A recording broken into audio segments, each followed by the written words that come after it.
ખાખરાળી ગામે ગેરકાયદેસર ખનન કરતા 15 કૂવાઓ પર દરોડા પાડી 10,80,000નો મુદ્દામાલ જપ્ત કર્યો.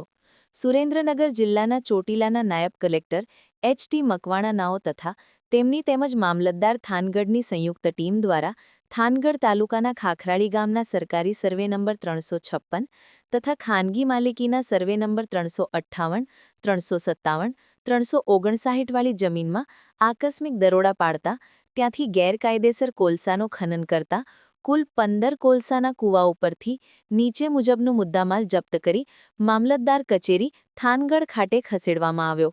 મુદ્દામાલ 12 મેટ્રિક ટન કોલસો, 15 ચરખી, 15 બકેટ ઉક્ત મુદ્દામાલ મળી કુલ ₹10,80,000 પૂરાનો મુદ્દામાલ જપ્ત કરવામાં આવ્યો છે, જેમાં જીવણભાઈ હામાભાઈ ભરવાડ રહે ખાખરાળી, તાલુકો થાનગઢ, જાગાભાઈ રાહાભાઈ ભરવાડ રહે ખાખરાળી, તાલુકો થાનગઢ, અમરશીભાઈ સવજીભાઈ રહે ખાખરાળી, તાલુકો થાનગઢ, ગોરધનભાઈ સવશીભાઈ રહે ખાખરાળી, તાલુકો થાનગઢ, સુનિલભાઈ મનુભાઈ ભરવાડ રહે થાનગઢ, તાલુકો થાનગઢ, મનુભાઈ ભરવાડ રહે થાનગઢ ઉક્ત તમામ ઇસમો સામે the Gujarat mineral prevention of illegal mining transportation and storage rules 2017 મુજબ નિયમાનુસાર કાર્યવાહી હાથ ધરવામાં આવી.